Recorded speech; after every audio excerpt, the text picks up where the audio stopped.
What? But we were talking before James got here, and I was talking about how you know all this like miscellaneous shit. So does he. Yeah. But so if you throw it to me and be like, "What's your favorite song on Quiet Riot 1?" I'm like, I don't know. never heard it. There aren't any good songs on Quiet Riot 1. I started. Quiet Riot 2 has some good songs on I it. just but- listened I told to them- the Quiet Riot years, the Randy years. Yes. I had that CD, and that's all I listened to, really. Yeah, because it had the good stuff. It had Laughing Gas. It had Killer Girls. Yeah. It had Slick Black It Cadillac. almost was like live stuff. too, Slick on Black that. Cadillac. That was on. Did they Yeah, re-record it? They later? re-recorded That's on it. there. So we're jumping ahead. I went ahead and started this. We're live. Go ahead, Jim. You're hosting Oh, this we're thing. already Let's do live. this. Yeah, let's go. Well, we're not live. We're recording. We're dead. Oh, okay. Oh shit. Now, are we going to be able to edit, like, things out? It's just going. I'm just going. Okay. Just gonna. I'm treating it. It's like a lot that. of pressure, So, Yeah. you're welcome. This is without a safety net, man. That's when the greatest art happens. My thinking behind this was that, we had done our first few were audio only. Getting those uploaded on YouTube is really a pain in the butt. Probably really easy for somebody that's 30 years younger than me, but very difficult for me to figure out. The easiest way I thought was let's just do this video. We'll do this. We'll pop it up live. When we get enough subscribers, we can actually do live. But until then, we just have to build a base and we have to get comfortable. Do any of with us this know and a so- third or fourth grader that could help us with the tech yeah. stuff? Exactly. My grandson is coming up tomorrow. He's 4 years old. I could probably have him. He'll have this totally taken care of in no time at all. So, I don't want to take away. You're Yeah, hosting. let's do So this. let's So, go. guys, welcome to For Those About to Talk. If you get it, you get it. Yep.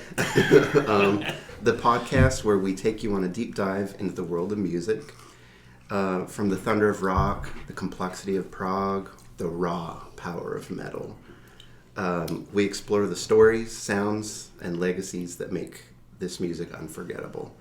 So join us as we salute the greats and discover new legends. Let's have some fun. All right. Introductions. The man, the myth, the legend, Trevor. I'm the guy who just kind of went off the deep end with I'm probably hair metal in like 1982. Yeah. I was 12. It hit at the perfect time. And I just went, I need more of this. And I was thinking about it today because one of the things we wanted to talk about, I know, is John Sykes. Yeah. And John Sykes was one of those early guys for me, the Slide It In album from Whitesnake, that was huge. And then, of course, the Whitesnake album later on. And I was thinking about, when did hair metal, what we call glam rock or hair metal, when did it... Devil music? Yes. When did it start? I mean, are we talking, could we say, was it Van Halen? Was that the beginning of glam rock? Was Kiss? It, maybe, Big hair. Big hair, makeup, kind of larger than life personas, but by 81, 82, it was full on. I mean, you had, coming out of LA, you had Motley Crue and Van Halen and Dokken and just this sea of bands were coming out of there. And I think when for me, I will make the argument that the pinnacle of hair metal was the Whitesnake, the eponymous album, the Whitesnake from 1987. That was probably when hair metal peaked. After that, it got so diluted and so worn, and it sold 25 million albums. Everybody had that album. And then it kind of burned out. By 90, grunge came along, and people were kind of done with hair metal. I will make the argument that it peaked with John Sykes' guitar playing in 1987. So, your take? Yeah, he, when you listen to, the man, the myth, the legend, Jeff, welcome. And I'm Jeff. Yeah. When you listen to Whitesnake 87, and then you listen to Blue Murder, you hear the influence that John Sykes brought to that album. I think... Imagine David Coverdale's voice on the Blue Murder.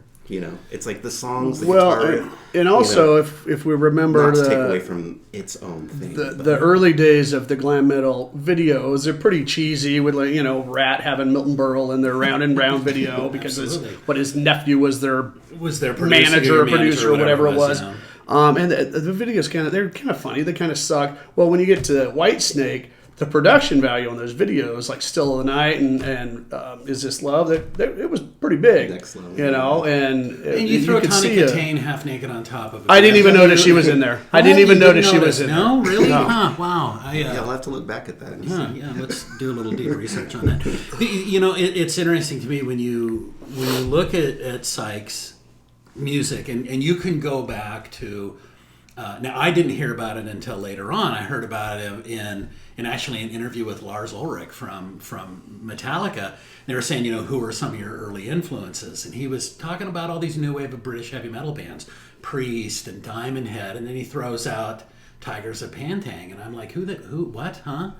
By this time it's like 85, 86, and I'm like, who the hell, Tigers of Poontang? Well, I don't understand, you know, who is this? I've seen that movie. Yes. But it's great.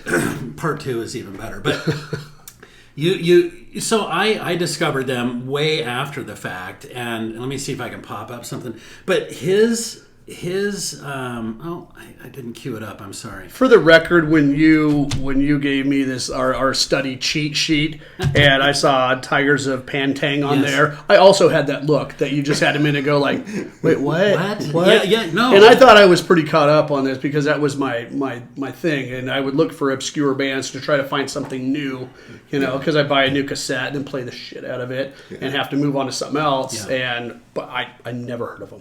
No, I didn't hear about him until much later on. And you go back, and I'll say this: if you look at all of that music that was coming out of England at that time, I think this album with Spellbound, and I'll play a little bit off of it.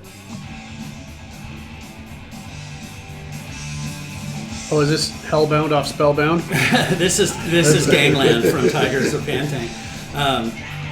The first, I mean, you can hear it. That's definitely John Sykes playing the guitar. I mean, you can hear that unmistakably tone. him. It's him, absolutely. and I think one of the best produced albums to come out of England at that time, 1981. The other stuff that was coming out there, it was muddy, kind of.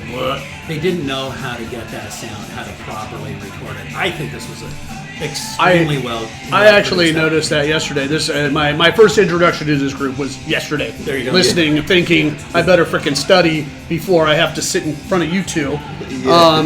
And that was one of the things that I noticed. The 2 albums you gave me, they're both from '81. Yep. How the hell do you do 2 albums in one year? Yeah, year. well, that's I the way mean, it was back then. You look at well, that seemed a bit extreme to me. I mean, usually, you might see them back to back, but 2 in 1 year.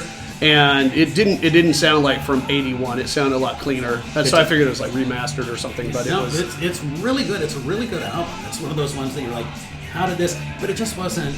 It wasn't it wasn't popular at that time. Yeah. By the time it was too late. But you can see, you know, his guitar playing is really, really stand out here. Vocals are good, drums are good, bass is fine. Production is outstanding, but his guitar playing. These songs have their moments. I mean, for sure.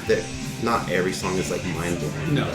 But there's some standout stuff, and a lot of it is from Mr. John Sykes. Yeah, I mean, honestly, yeah. This is 21-year-old John Sykes, who, I'll give it to him, you know, his guitar playing was A-level. His hair was beyond fabulous. Just fabulous. Yeah. As I was listening to this, it was one of those deals that I'm like, crap, I would have jumped on this if I had heard it back then. About it back then. So. Yeah, and I think that when he leaves Tigers of Pantang, they do another album after he leaves called The Cage, and I think he's like on one song or something. But you can hear the difference even between Spellbound and The Cage. It's like it jumps into more of a pop territory. And I think that they were trying to change with the times, and you know, instead of breaking ground, they were following a well-established route. At that point, it's like, ugh. And by that time, he's going into Thin Lizzy world. Great, you know, and it's funny. We'll start with this favorite Thin Lizzy album. Jailbreak is good, but Thunder and Lightning is fire. It's good. Yeah. It really is. Yeah. I'm going to go with you on that one. I'm going to say Jailbreak is great, and Bad Reputation is great. Yeah. And if you want to, probably one of my at least top 10 live albums of all time, Live and Dangerous, that they did. And little trivia for you.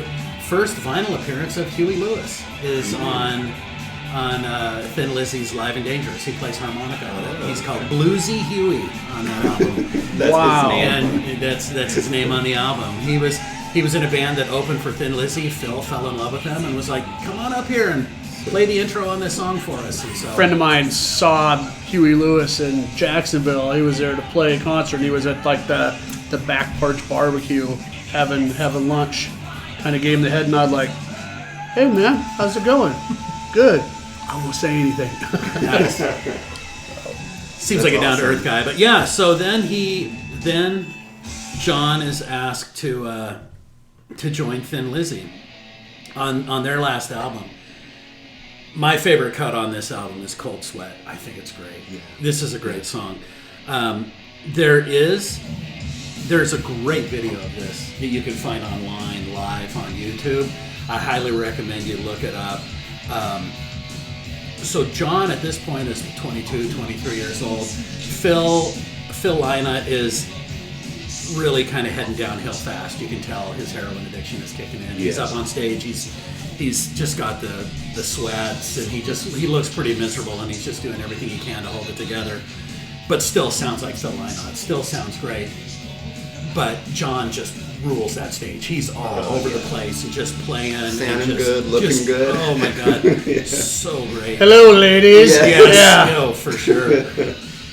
Yeah, I think his guitar solo on this album. It's amazing. On this song. Side A of this record is really strong, but again, all the guitar playing is just next level fire on this. Yeah. It's so good. Yeah, anybody who's not familiar with Thin Lizzy, I don't know what rock you've been living under for your whole life. I mean, everyone knows the boys are back in town, but even though he's not on it, go back and listen to that earlier stuff. The Cowboy Song, one of my favorite songs ever. And that's another thing, you got to say this about John Sykes. He was asked to replace Gary Moore. Right. You know, right? Who does He's legendary. That? Jesus. Yeah.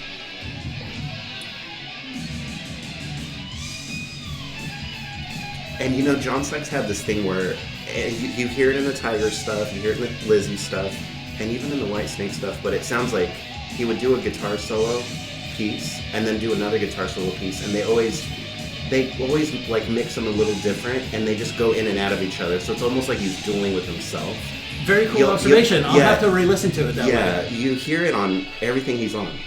It's like he'll do something and then he'll do another thing separately, and it's like he's doing it himself. It's really rad. Makes you wonder what the real story is about Whitesnake and him getting kicked out. Just reading up on things. It's, you know, David Coverdale was like, oh, him and so-and-so were going behind my back, and they even wanted to, get somebody else to do the vocals till I was feeling better, this and that, and then they bring in what really happened. Vandenberg and Steve Vai. Well, it was Vivian actually Campbell. Vivian Campbell, yeah. And that's who, when I saw them, were in the band. When I saw them on tour. Lucky you, man. What year did you see these guys? I saw them twice. I saw Whitesnake twice. I saw them, it had to be 87, 88. I saw them opening up for Motley on their girls' tour. And that was up in Memorial Coliseum, the old Memorial, before the Moda Center Rose Garden existed in Portland. Yeah. So saw them open, and the album hadn't, which is sitting right there on your wall, the album hadn't picked up yet. Now, I loved it. I just thought it was one of the best albums I ever heard, that Whitesnake album. And they were great. They were good on stage. They were probably better than Motley, because Vince can't sing, but that's a whole nother story. David can. Dave Coverdale can. Yeah, he's out. So I see them, and that album. Then they released, Here I Go Again. All of a sudden, that album blows up, and now they're like, "Shit, we just headlined, right, guys?" So they went back out, headlined with Great White opening. Great White was on their, let's see, Once Bitten. Is that Once Bitten, Twice Shy? Or is it Twice Shy, I think? Or it was their Once Bitten. Rock Me, and it had Lady Red Light on it. Love that song. One of the best cover bands ever. So about Great White. So they were a great cover band. Their originals weren't so great, but the worst part about them back then, no social media, no. If you needed an update on something, you had to hear it through the grapevine or on the news or something. Circus Magazine. Well, me and, at the time, girlfriend drove up to see. We had our Whitesnake tickets, and I'm like, God, there's not much traffic going on here in Portland for this concert. Well, it was canceled. Oh no! It had been postponed. I drove all the way to frickin' Portland, got a hotel room at age 18, 19 years old, because I didn't know. Different times. Had no idea that the concert it just got postponed. Yeah. So we went out months later and researching yesterday. David Coverdale, he had herniated a disc, and that's why he missed. My memory was thinking it was vocal issues needed a break, but it was I understand why his back would hurt. So anyway, did you see what she did to that car? Can you imagine? So anyway. So it was they went back out, and I eventually saw them, but had to drive up there twice to do it. And so you saw them. So we're jumping ahead in time a little bit, because after he left Thin Lizzy, John joined Whitesnake, which was funny because David had Bernie Marsden and Mike Moody, is that what his name was? Those guys were great. They were really good. And Bernie Marsden, one of those guys that's just played on everything. He's just been around for freaking ever. But all of a sudden, boom, he boots those guys out, and he brings in John Sykes. Mickey Moody, that's it. And who was the bass player? Neil Murray. Neil Murray was with him from the beginning, from David Coverdale's White Snake, not Whitesnake. Right. White Snake. He was on there his solo stuff, yeah. All the way through Slide It In and through Whitesnake, and then he boots everybody out of the band. Everybody. This guy that's been with him for 10 years, John Sykes, who's given him his greatest success. You're out of here, guys, and he replaces them with the Vid Kids. So what's the common denominator here? Yeah, thanks for doing a great record. I'm going on the road with these guys. Yeah, because these guys are going to be the face, and that was always the confusing thing for me, because I watched the videos, and I, of course, knew who Vivian Campbell was from Dio. I knew who Rudy Sarzo was from Ozzy Osbourne and Quiet Riot. But I'm looking at the album and it says John Sykes, but I'm looking at the video and I'm seeing these guys, and then I'm hearing, oh no, Adrian Vandenberg's in the band too, and it's like, what's going on? I don't understand. Yeah. He just basically, did like a boy band. I'm going to grab all of these pretty faces, and we're going to go out and hit the road, and we're going to sell our souls, and we're going to do this shit. By the time the next album comes around, Vandenberg records writes everything but can't record it. Steve Vai comes in, records everything. They go out together. By then, Adrian's healed up. They go out. That's one that's got Kid and Got Claws and Judgment Day and those songs on it. I like Judgment Day. And then poof. Yeah. That's it. You're all fired again. So I don't know what's going on. And when I saw them open for Crew, Sykes might have been playing guitar in that concert, but I know it was Vandenberg and Vivian Campbell when I saw them headline. Vandenberg's great, and Vivian Campbell's great too. But I didn't realize until studying up on this crap that reason Vivian Campbell got booted is because his girlfriend/wife didn't get along with Tawny Kitaen. Oh, really? I'm like, freaking women breaking up she's the one. band. I mean, she was with Rat, then she's with Whitesnake, then she decides to flip over to baseball. And then she got arrested for beating the shit out of her 6'4", 6'5" Chuck Finley. Chuck Finley, yeah, big athlete. Props to him for not swinging back, but I mean, she's beating the crap out of you when you're driving your convertible down the road. Actually, my introduction to Tawny Kitaen, we're getting off subject here, was Bachelor Party with Tom Hanks, where he was, brilliant movie. Highly recommend it. Outstanding. Yes. I still quote that movie quite regularly. Me too, yeah. Chunky style potato salad. Anyway. I like when he tries to slit his wrist with an electric shaver. He's like, well, that's not going to work, but at least your wrist will be smooth and kissable. Yes. Anyway. I digress. Let's go back. So, my first introduction to John Sykes, and let me see if was this baby right here. Oh, yeah. This is good shit. Album. Yeah, this is so good. I can't tell you how many hours I spent jumping around in front of my mirror playing a tennis racket. It's awesome. It's just awesome. This is a great album. It's just a great fucking album. One of the things, and Coverdale loves this, these mellow intros. I know.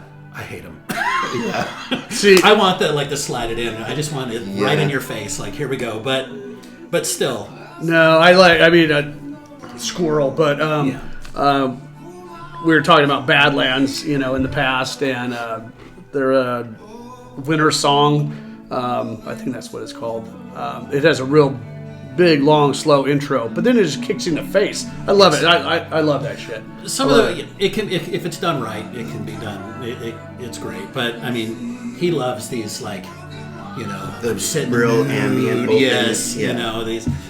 But still, Love Ain't No Stranger, Slide It In, Slow and Easy. So many good songs. Yeah. So many good songs in this album. So you're talking about timeline. So, we'll go back to Tigers of Pantang. 81, they put out an album. Late 81, they put out an album. 82, he puts out an album. 82 or 83, he puts out the album with Thin Lizzy. 84, he puts out Slide It In. Then it's 3 years. Dave has all of his vocal problems. They go to LA. Apparently it takes John Sykes, from what I heard, it took him almost a year to get the tone. They were saying Coverdale had a bunch of anxiety about singing too, all kinds of stuff. Yeah, to just go in there and cut his own vocals. But yeah, John worked with Bob Rock, I think, to get his Bob guitar Rock, sound. He's like, I want this sound. You got the guy. Well, and Bob had been working on probably at that. No, it's probably that was pre Bon Jovi, but I know Bob Rock was definitely an established He's a guitar guy. Yeah, he knows all that. So this is a great album. Then we fast forward 3 years. It doesn't Slow and Easy give you guys Zeppelin vibes? Okay. I think it's all derivative of Zeppelin, right? I mean, you can't listen to... But that song especially... Well, let's go. It's just so good. Again, the mellow intro. Come on, Dave, get to the point here. No, I love this. I love it because... In a live environment, if you're playing a stadium, this kind of it's a little tease for people. Yeah. I think it gets here come the lighters. Yeah. Just, what's happening. See, I got goosebumps listening to this.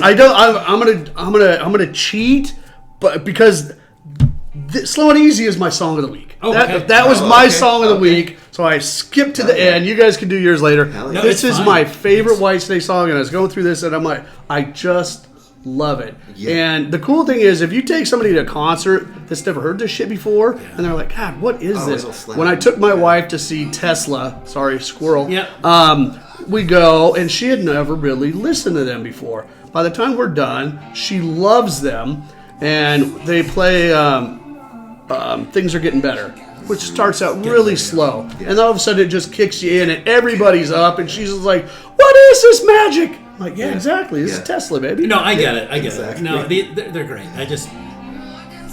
And it is a slow burn. Yeah. It's just this kind of, And the drums at the end are just like gunshots. They're dun dun dun dun dun. Yeah, I love it. It's really good. It's funny, and I'm going to get a little blue here, but I remember Steve Vai, and there's a little bit of a tie-in there with Whitesnake and Steve Vai, but he was saying the perfect song should be like great sex. It starts off nice and slow, and then it starts building to a crescendo. Then it gets super intense, and then there's this refractory period at the end where you're just kind of, and if you listen to a Coverdale song, I mean, Jesus Christ, the name of the band is Whitesnake. I mean, it's all about fucking. This is what this band is about. What? Sorry. I thought he owned an albino python. Maybe he does. I've heard he does. Let's ask Tony. All right, well, anyway. This riff. So is that. It's yes. So good. Oh yeah, for sure. That's definitely got. It's that vibe. It's dripping with Bonham. It's dripping. With Witch Yeah. Yeah. You can definitely tell he channeled.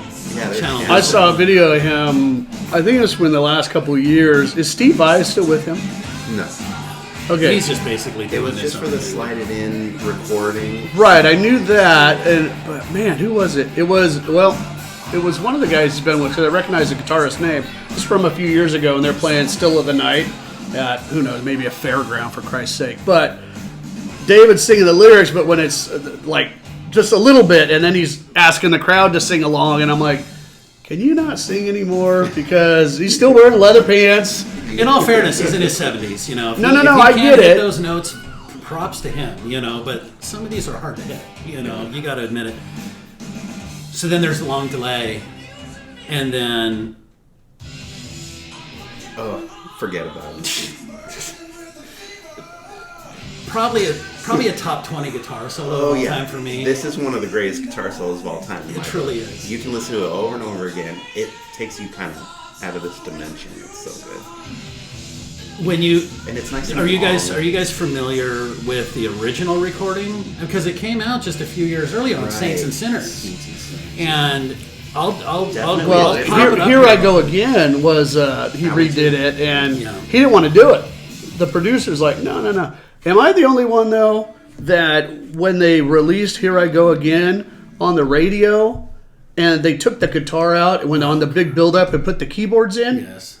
It was the biggest. Dude. At some point, at some point, as a band member, you got to put your foot down and be like, no, because I had already gone through. This is when you'd have a cassette tape and listen to it so much you'd ruin it and have to buy another one. I was already on my second cassette, so when I first heard that song on the radio, they released a single. I'm like, sweet. So I'm singing along, and then all of a sudden, I'm expecting this big bold guitar sound, and I hear these little butterflies twittering keyboards, and I'm like, what the fuck did you do to my song? What did you do? Yes. You totally did. You know what? It's funny you talk about cassettes. Kids today, people listening today, don't know the terror and fear that would grip your body as you're driving on the road and you're hearing your cassette starting to get eaten by the cassette player. Oh, yeah. It would be like slam on the brakes, pull. You had to have a pencil to wind it if it got sucked out. You had to there and trying to straighten it out, and it was the worst. Here we go again. Kids don't know real pain. No, they don't. You'll never know the pain of this. They don't. So this is the original off Saints and Sinners. Again, the slow intro. Yeah. Dave loves these. Yeah. So you take this, and it's got the same Dave vocals. Isn't Bernie great? Yeah. He's really good.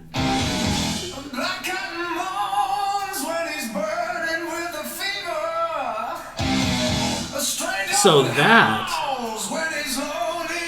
You're talking about his coming in slow and going. Most of the songs that slide it in are like that. Yes. I mean, the actual song slide it in is, the exception.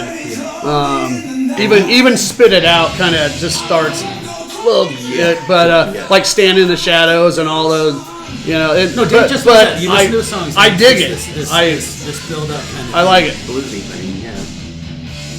He wanted to go sonically for a heavier, edgier vibe on this, so you can hear it in the AV like that. Oh yeah. When you.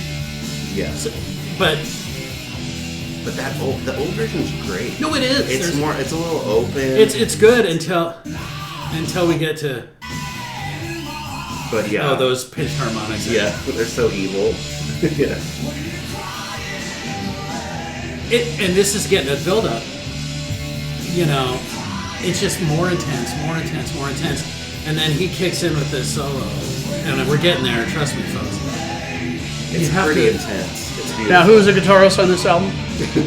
This is John Sykes, except for one song. What is Adrian Van? So John Sykes played every guitar. Wait, I thought this was the old version. This is the remake. Okay. So on this album, it's all John Sykes, except for the guitar solo one, Is This Love? That's Adrian Vandenberg. But this whole album is John Sykes. I didn't realize you'd switch back. Yeah, it takes you out of your body. It really does. It's beautiful. It's everything. And now that you mention that thing about him kind of playing against himself kind of thing, I'm listening to this, and this is, Frampton was one of those guys that, Frampton was, he wrote guitar solos like he could sing. Right. Like every Frampton guitar solo, you can kind of scat. Exactly. And each little part is just a breath. It's what you can accomplish with one breath. Yeah. And then you inhale and now you do another part. Then you inhale and do another part. And you inhale and do another part. And I listen to John Sykes. I'm wondering, does he do the same thing? Is he like, 4 bars and then 4 bars and then 4 bars? I don't know. Oh, it's so good. Yeah, it's intense. It's fucking good. So then he is booted. I don't know, ceremoniously, unceremoniously booted from the band. I don't know.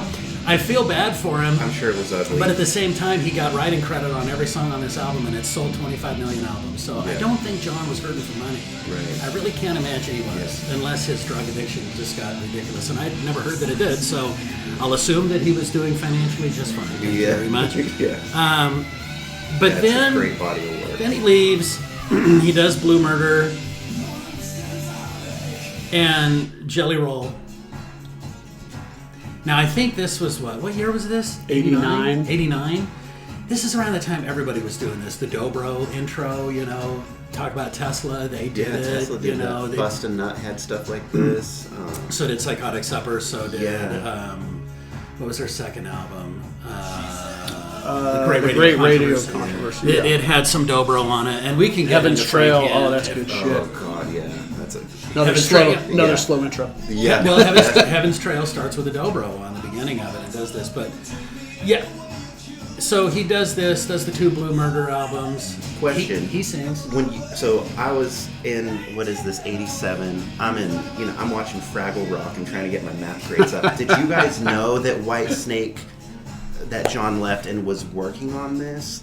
Were you guys expecting this to come out, or did it just show up one day and you're like, what the hell is this? I remember it being more like that. I remember more like, there was all this stuff kind of going on with when he left Whitesnake. It was kind of ambiguous, you never really knew what was going on. Was there a falling out? You had heard these things. What's he gonna do now? Right, and he just kind of disappeared. Was that public at all, or was that showing up in Guitar Magazine? No, it wasn't. It just popped up. It just popped up all of a sudden one day. Here's Blue Murder. Okay. We got a lot of our music back then from Headbangers Ball on MTV. Yeah. And so that was probably the first time I ever heard it. But they're playing the hits. Yeah. They're playing the hits. I mean, you could be... so many times you turn it on, you're like, they're playing this shit again? I want some new stuff, or I want my favorites or whatever, and it's just... Yeah. So... Yeah. No, and that's why, now just kind of going back and just looking through Wikipedia, which, of course, is 100% correct all the time. But anyway, but just looking at, and studying and piecing stuff together, and I'll be like, God, I used to listen to that, and I didn't even know that guy had gone from this group to that group, and so many moving parts.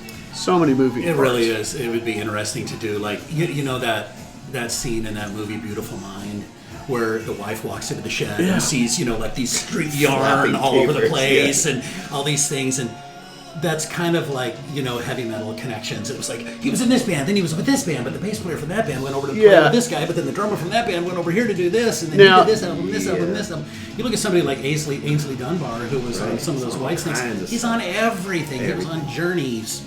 And Who's good? He's on it. And some of it, the big stuff, like with Van Halen, that was news everywhere. Yeah. You knew they were having issues. You knew, they were, David Lee Roth was leaving and this and that. You kept hearing these rumors, and then, next thing you know, you're... It helps if the lead singer of your band is a media whore like David Lee Roth was. I mean, he didn't have a single thought that wasn't in the press.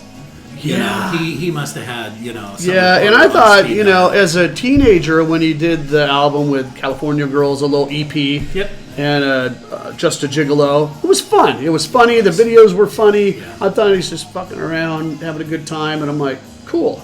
Well, later in life, you see interviews with this guy, and his mannerisms, I'm like, are you batshit crazy? Yeah. You're weird. You're just odd. He's certifiably nuts. I mean, I think, he is. But... one of the greatest frontmen of all time, and I will fight anybody who tells me I pull a hamstring watching him jump in the air. Oh, Jesus. So, seriously. Yeah, I think I just blew up my knee thinking about that. He's amazing. No, he is. He's got the hairy chest. Not anymore. He shaved it. And he's fully tatted up. But he's got this permanent smile when he speaks. It's just weird. That's called cocaine. And it was so you know, I don't know if I'm God, I'm watching some old videos when he came back to the group and they released that new tattoo and all that live from Tokyo or whatever the shit they released. No. When he came back and you see them they were on a late night show like Kimmel or something like that.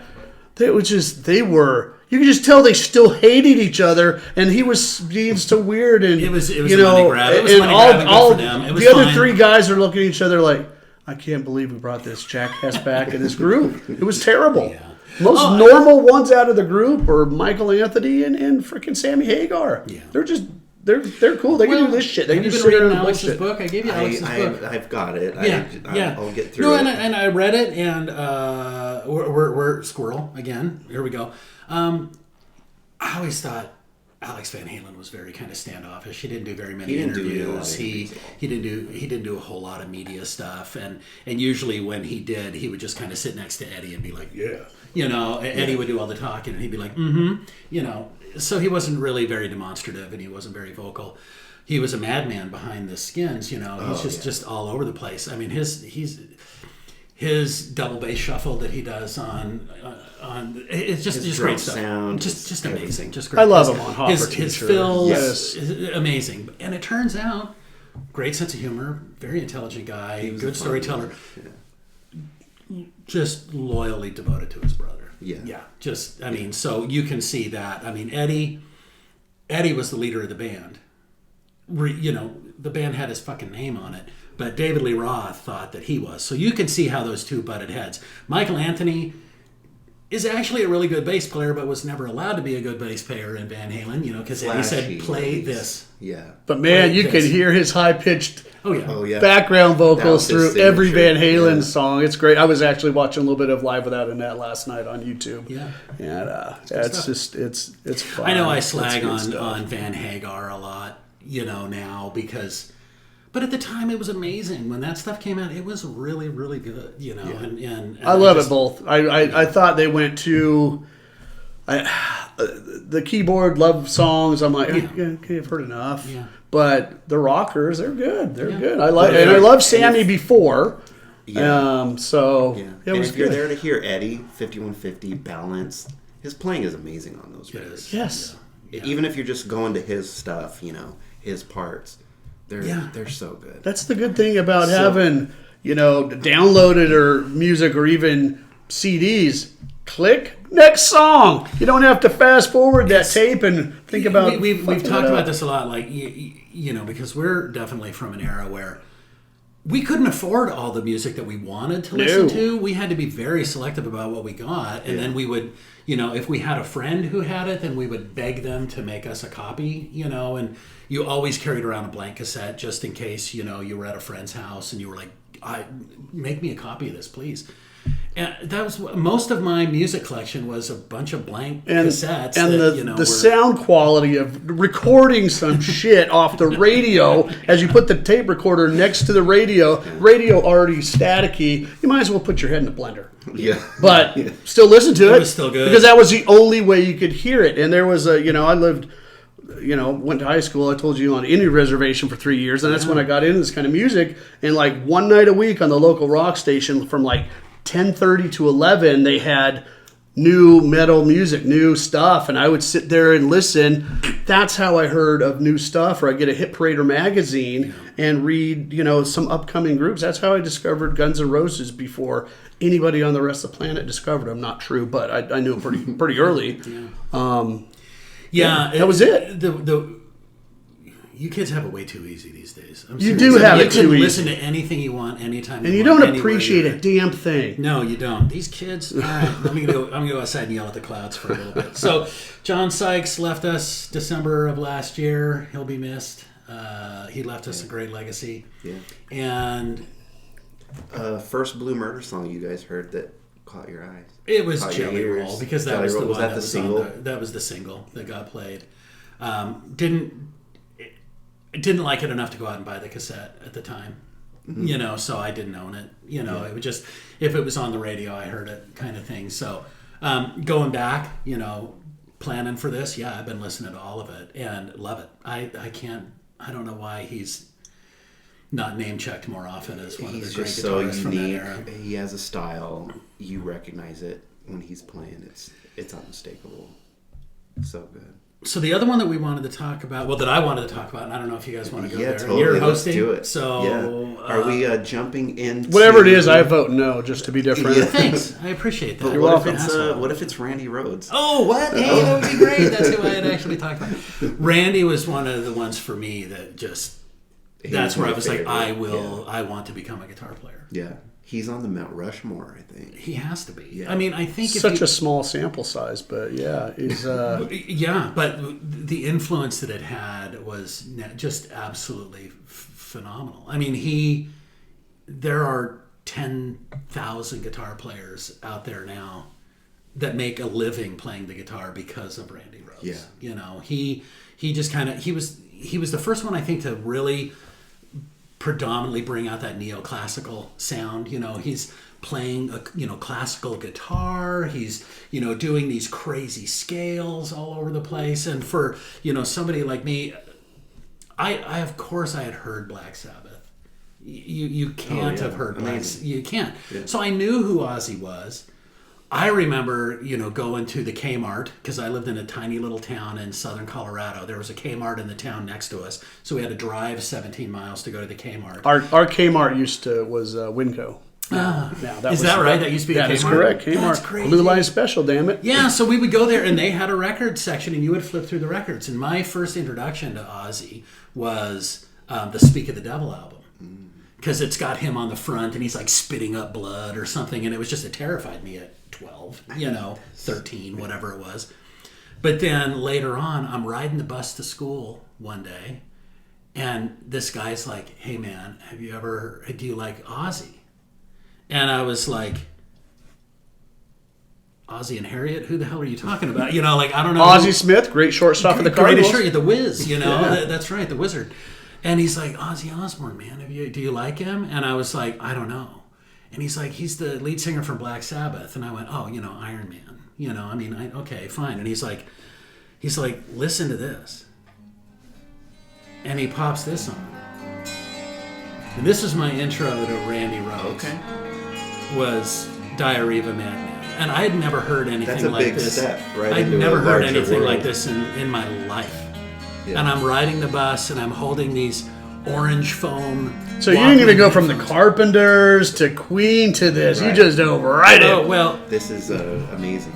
And I'd never heard anything like this in my life. And I was hook, line, and sinker. I was like, I must have everything that this person has ever done. Oh, he's dead. Wait, what are you talking about? Oh, he used to be in Quiet Riot. Well, I know Quiet Riot. I have Metal Health. I have... and I go back and look, Thunderbird, dedicated to RR. Oh, that's Randy Rhoads. Turns out, then you read about this stuff. Then I just did the deep dive. And so it was like, I remember writing, somewhere in a case around here, I have a letter, a typed letter from the Quiet Riot fan club explaining to me that there is no plans to ever release Quiet Riot 1 and Quiet Riot 2 in the United States. Because I was like, I must get these. Yeah. Please, where do I get these? And they're like, we have no plans of ever releasing these in the U.S. Interesting. So, okay. So I never heard of him. So he was on Ozzy's first two, correct? He was on Ozzy's solo, yeah. And he was on Blizzard and then Diary. And me reading it, I listened to Tribute quite a bit. So I was actually listening to it this morning on the way to the gym. Yeah. I'm like, okay. It's amazing. But reading up on him, that he they didn't have a stereo in their house. When he was a kid, Dad left. Mom was a music professor at like UCLA or something like that. Yeah. And they didn't have a stereo in the house. They had to entertain themselves and learn instruments. So he was, since probably the day he could crawl. And for somebody with such a small sample size of what they could do to be, have people nowadays use him as influence is pretty amazing. Yeah, the Rhoads family had a little music school. I don't know if it was their house or if it was attached to their house or it was separate, but yeah, it's little rooms with lessons going on all the time. Yeah, Tribute is legendary. You're hearing Randy play Sabbath songs. Yeah. This right here, style. his guitar solo for Children of the Grave to me is one of the greatest. One of the greatest of all times. Yeah. And Tony Iommi's is great too. Anyone who does it is great, but Randy puts a twist on this thing. So the plane crash he died in, was anybody else famous that died in that plane crash? No, it was the hairstylist for the band and Randy and the pilot. And one other person, I think. Absolutely phenomenal. So I do have an Ozzy story. Yeah. Do share. So it was on the Ultimate Sin tour. By this time, I'm living in Denver, Colorado. That would have been '86, if I'm remembering right. And a friend of mine from school who worked at the record store, she's like, "Hey, it's not public knowledge, but Ozzy is going to be at our record store today doing a signing." Now, I knew he was in town that night. I didn't have tickets to the show. I couldn't afford them. Metallica was opening for Ozzy on the Master of Puppets tour. That's correct. And so I was like, well, this is my only chance I'm going to be able to get to see him. So I grab all of my black stuff. By this time, I own everything that Ozzy has ever done, anything that Randy's ever done that I can get my hands on. And I go down there with my stack of albums to get them signed. I get there, and there's a line of about 4,000 people outside there. It was all word of mouth, but once somebody hears Ozzy's going to be there signing, there's a line. So I go there, me and all my buddies are there, we're all in line. I'm holding, 14 Ozzy albums, and I want to get them all signed. It starts raining, it's miserable. It's getting later and later and later, and we're kind of worried that my friends, they all had tickets to go to the show. They're worried that they're not going to be able to get good seats because they had bought general admission tickets, and, so they left.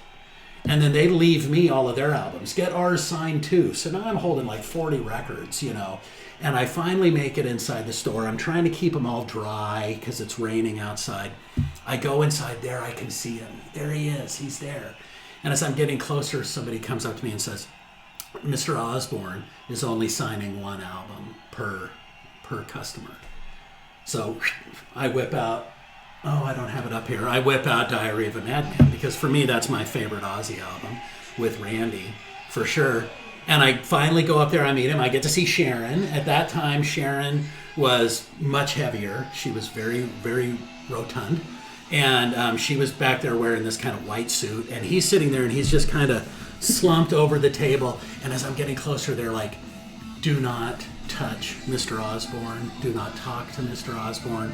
Give him... So you didn't get a snuggle? So I walk up there. I hand him my album. I hand him my album. And he just kind of stares at it for a long time. And then he signs it. And he goes to hand it to me. And I shake his hand. And I'm just like, I am such a huge fan. And he looks at me and all of his Ozziness. And he goes, I have to piss. And I was like, damn. What? And he's like, I have to piss. And somebody comes up there like, right away, right over here, Mr. Osborne. And they grab him and they take him over to the restroom.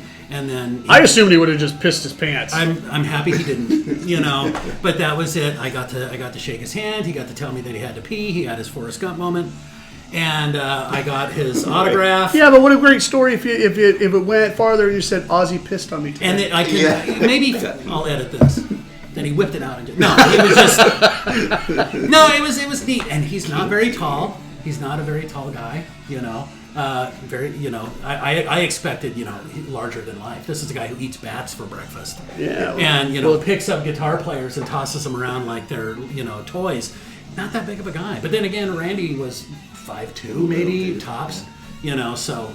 So, my story, same tour, Ozzy was coming to Medford with Metallica opening. So I was going to get to see Ozzy and Metallica, and I was so excited and had my tickets. My sister bought me tickets for my birthday, so it was I think I was going to be turning 18. So yeah, I think the album came out maybe 86, and this would have been mid 87.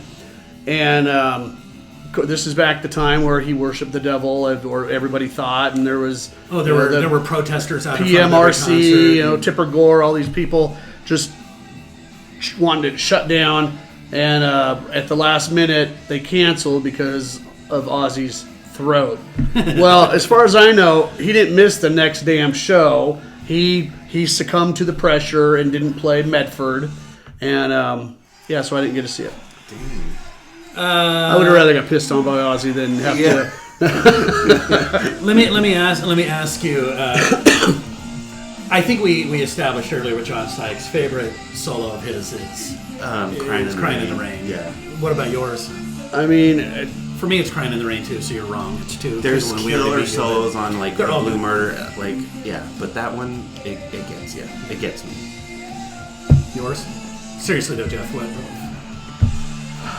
Or just, There's no wrong answers. Or from the John Sykes catalog, I guess. It's the Valley of the Kings is so good. Ptolemy. yeah, well, and honestly, Just the only Blue Murder songs that I was familiar with, before we started recording, we were talking about was Jelly Roll and Valley of the Kings. Yeah. But I just love Slide It In. It's just That album really resonated the album with you. itself. It's just, and I know everybody loves the self-titled, and I love it. But Slide It In was when I was just getting into it. And It what was were you, cool. 12, 13, and it hit. Well, it hits all the buttons. It came out you know, 85, so I was that right? 85. So I was like 15, I don't know, I can look 16 at- years old. you can Well, prove it wrong. Let me see. But I actually wrote it down. when we would 84, when we would go cruising downtown Medford, that's what I was playing. That's what we would play in my buddy's Toyota pickup. Nice. Because my vehicles were pieces of shit, but he had a nice truck, so it was always Slide It In. I just loved it, and it's I don't know. It's got all the slow intro shit I love, but it just rips your face off, and it's every other song has the word love in the title, but I don't even care. It's great. It's good stuff.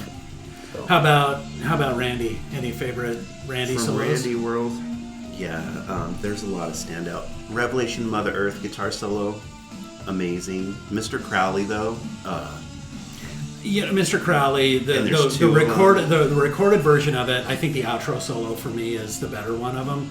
That I can't tell you how many hours I spent trying to figure that thing out. yeah, and then the live versions of it, The live There's a Children of different- the Grave is one of my favorites.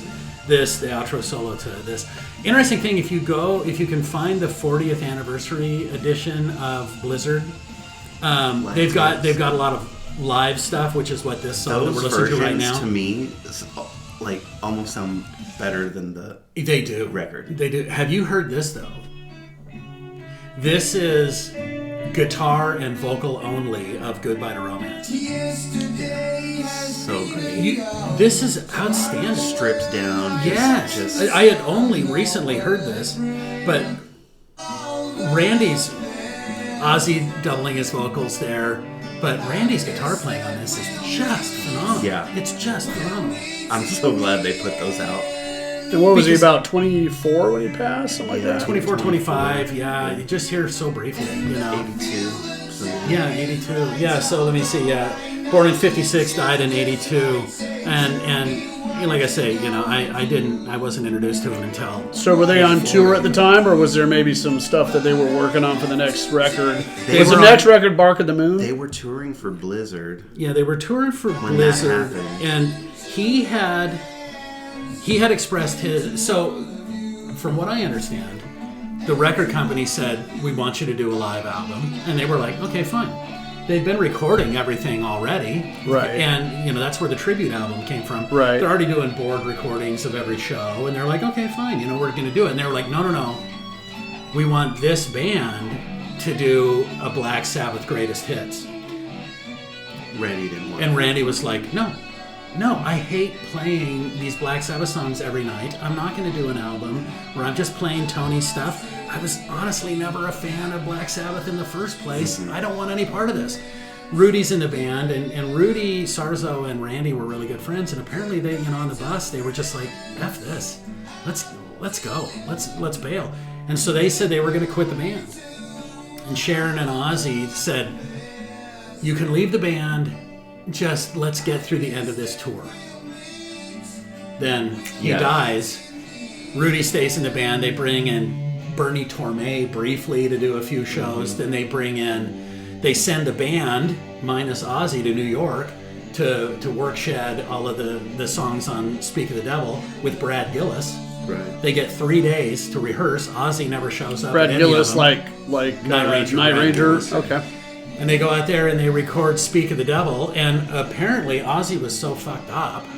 No. I don't know. It's a little out of character for him, but he was just so out of his How the hell would mind that? that he was literally up there with the legal pad with the lyrics written on it, singing the songs because he couldn't remember any of the songs to Black Sabbath songs. See, the that's lyrics. the videos I want to see. Where That shit. Brad Gillis is over here, playing, and Rudy's doing his licking the guitar bass shit, and wiggling his ass. And I don't even know who was playing drums for him at that point. Was it would've Aisley been- Dunbar, or was it? It would have been Tommy Aldridge. Tommy but I Aldridge, don't know that's if he had right. left. Yeah, it was. And so they're up there, and then Ozzy's literally out there with the legal pad going, I am mad, just so fucked up out of his mind, And then they put out the album. Brad Gillis is like, go fuck yourself. Rudy Sarzo says, I'm going back to LA. I'm going to do Quiet Riot. Quiet Riot, yeah. Ozzy's like, well, what do I do now? They find Jakey Lee. They put out Bark at the Moon. They steal all of Jakey's writing credits. He never gets credit for any of that shit. They do The Ultimate Sin. I think Bark at the Moon is a great album. I think Ultimate Sin is, I'll give it a C. There's a couple really good songs on it. My favorite song off Ultimate Sin is Never Know Why. The guitar on that is so freaking cool. Yeah, It's I don't know. It's Killer, different. Killer of Giants is a great song. Ultimate Sin is a good song. A little too keyboardy for me. That's when they went into the full. Yeah, glam, Bark at the big hair. as an album. Bark at the Moon was a lot better. Really good. Rock and Roll So- Rebels, good stuff. Say the plane never crashes. Randy leaves, does his own thing. What do you guys think he would have been doing, or what do you think he would have done, or what would you have liked him to do? Like, do you think he's going to start a super group, or just get a nylon out and do a just instrumental? Now, why did he leave Quiet Riot? Any chance he goes back with Rudy to Quiet Riot or not? Maybe, true. but I think he and Kevin Dubrow just Egomaniac? Kevin was just way too much ego, and You think he puts a super group together? With I don't know. I Rudy, think honestly, I or think maybe what he does is he goes back home. writes. And just writes and does some teaching. You'd hear these stories about whenever he was out on the road, he would hire guitar teachers, to kind of keep his chops up and learn some new things. He was just one of those guys that was just a student of the craft. Yeah. And I don't know what he would have done if he would have gone on. I love to think about that. Yeah. I don't think supergroup. I think He would just put some guys together, or would he do something instrumental? It's fun to speculate what he would. I think of like when I think of this is getting a little in the weeds. I think of like the band Testament and Alex Skolnick.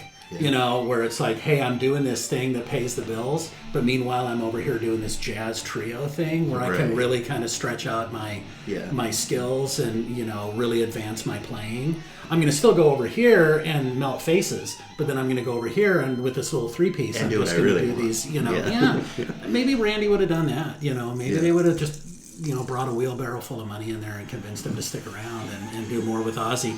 But I think people have a hard time staying in Ozzy's band. Yeah. I mean, you look at how many guitar players. I mean, you think, oh, well, turnover Zach is Wilde has tremendous. been there forever, but not really. I mean, he has been in there for a long time, but only a few albums. And Zach's really kind of doing his but own thing as much as possible. But can you imagine having to be around somebody that fucked up all the time? Ask my wife. And try to, I mean, she'll work tell you. on. It's not fun. I mean, and just try to have a normal conversation or be friends with that person and have a rapport. Yeah. And Dancing when they're around just the ups and downs of that. Like, how do I act around you today? So have you read, again, Squirrel, did you ever read The Dirt by Motley Crue? I saw the movie. Okay. And I It's know good. It's good. The book is great. I highly recommend it. It's right over there on the bookshelf. You can take it home and read it. I recommend everybody does it.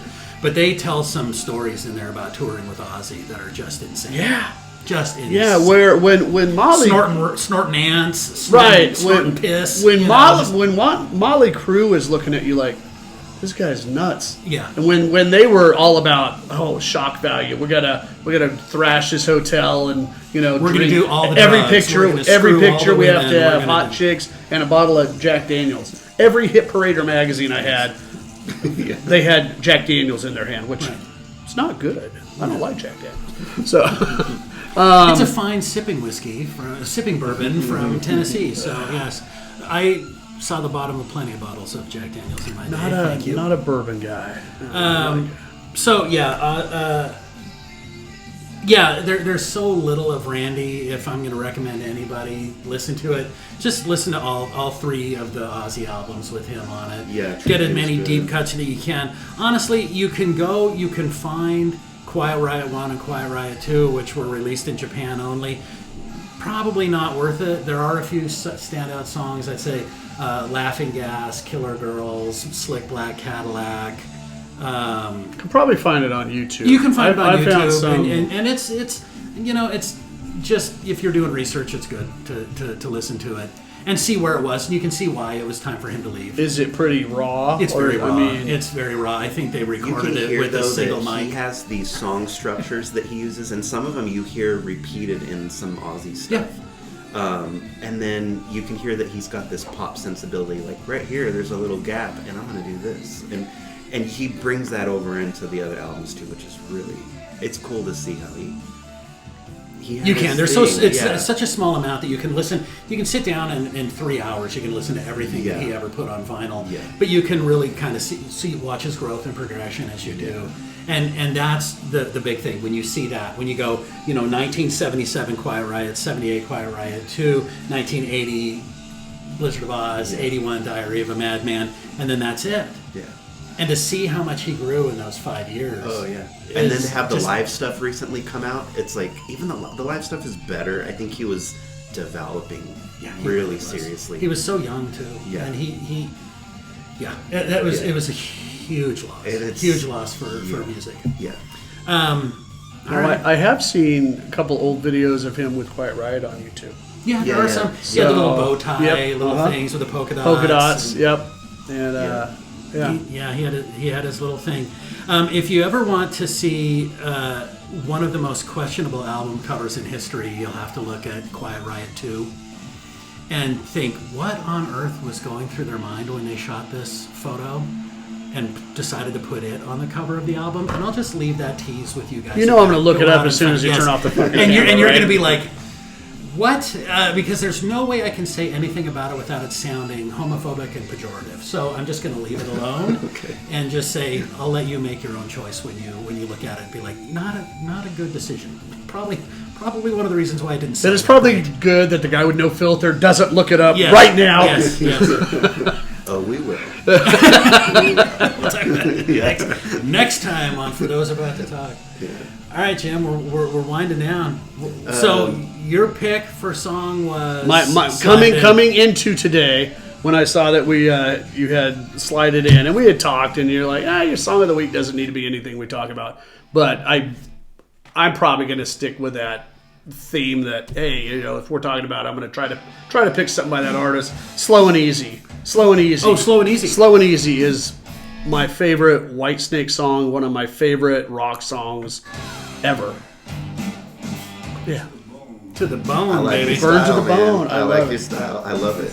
Yeah, it's a good pick. What you been listening to this week? What's your pick of the week? In reviewing all of this stuff and refreshing on it, the one that's kind of sticking fresh is Valley of the Kings. I love the guitar solo on that.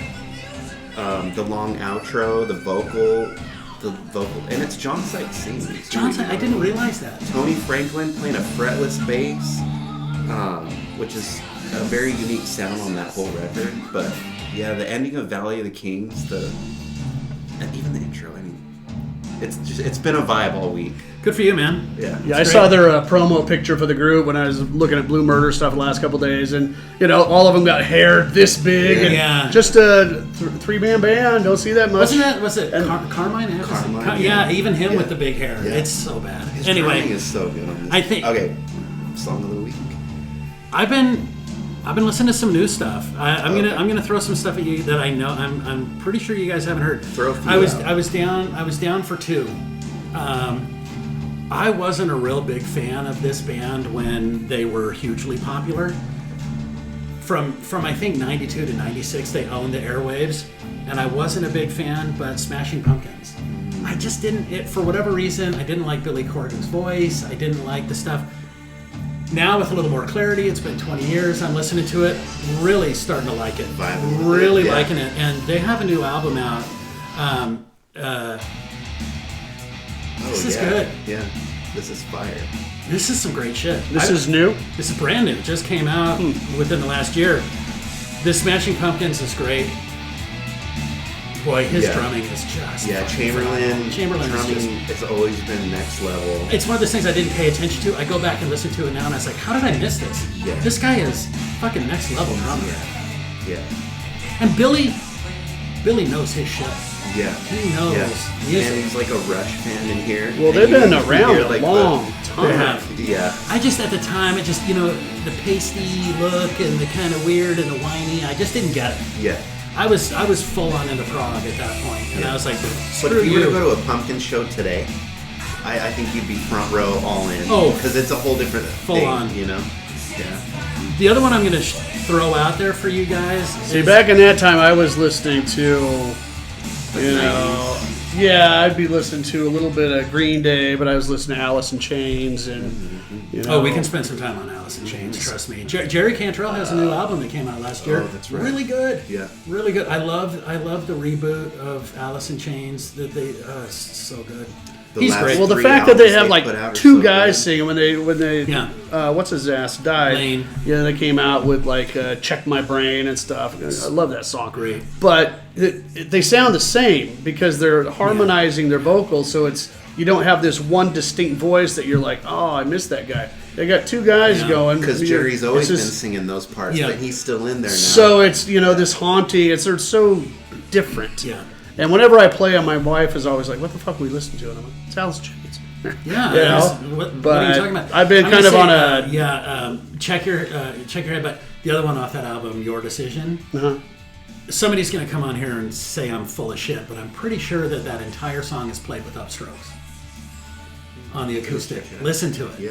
But I'm pretty sure the whole thing is I will played. listen and confirm for you. All right, and you can tell me I'm full of shit, but when I play along with it, and it's a real simple song to play, I play it up, and it sounds just like the record. So This week on my Spotify, just on repeat, pretty much Soundgarden. That's what I've been listening to this week. Oh. Just having a which one? Super Unknown or that one and the what the hell is oh God, what's the name of the damn album? It's got so Outshine is my favorite song they do. Mm-hmm. And listen to Rusty Cage, and then on the album after that they got Let Me Drown and like Ride My Wave. Full on Kev's Mind. It's got Fell on Black Days on it. That's just I'm kind on of the going upside. through. Super unknown. But Let Me Drown, I just love that song. Outshine is my favorite song they do. You guys ever hear the Black Rain. I But love that song. you guys ever hear the Rusty? Spoon Man's good. Spoon Man's fun. So the other one that I was going to throw out to you, and we'll close with this one. This is a guy, Tim Montana. Ever heard of him? No, of course you haven't. Country guy. Me and Tim go way back. Way back. Yeah. Young guy, country dude, but he's put out a rock album. This is great shit. Okay. This is called Get You Some from the Savage album by Tim Montana. Wow. This is a country guy? He's a country okay. guy. How did you hear this? Headbangers Ball? Yeah. It's back. No. It's back, folks. No, I was kind of doing a deep dive on, I think I typed in best metal albums of 2024. I just wanted to hear some new music. Yeah. Like what's out there, and this popped up. And there was a lot of stuff on there. That's how I knew about Jerry Cantrell's album. There's a grindcore death metal band out of Denver, which I really, really like, and I'm going to do them on my next deep dive. They put out an album last year. But then I saw this Tim Montana, and I'm like, what kind of name is Tim Montana? That's like the most made-up name I've ever heard of in my life. Hi, I'm Mark Smith. Yeah. I'm Jeff Colorado. How Frank, you doing? Wyoming. Yeah. I used to play country. Now I'll melt your face off. I'm Trevor Oregon. How's it going? So, but it's like Tim Montana. I'm like, I'll give it a shot. I'm curious, did you go and listen to a couple of his most popular country tracks just to check the shit out? Well, the other band, he's done some other solo stuff that's got some country, but he's done some stuff with his band, and his band is Tim Montana and the Shrednecks. So you can't make this shit up. no, you can't. And so I'm really liking it. And guys, listen to it. Tell me what you think. It's pretty good. It's catchy. It's just I've had it, listening to it for the last few days. I'm like, good shit. Cool. Yeah. So, I like this. Yeah. Yeah. I'm getting Zach Wildy vibes. It does. It's got a lot of his Black Label Society kind Yeah, of. it's got that vibe. But yeah, guitar playing on it is great. The production on this is great. His singing is great. I'm really, really liking it. So I'll leave it with that, guys. And Yeah. Till the next one. Peace out. rock Thanks, out, guys. roll Yeah. on. Yeah. Take care. Bye, guys. Got to do it old school.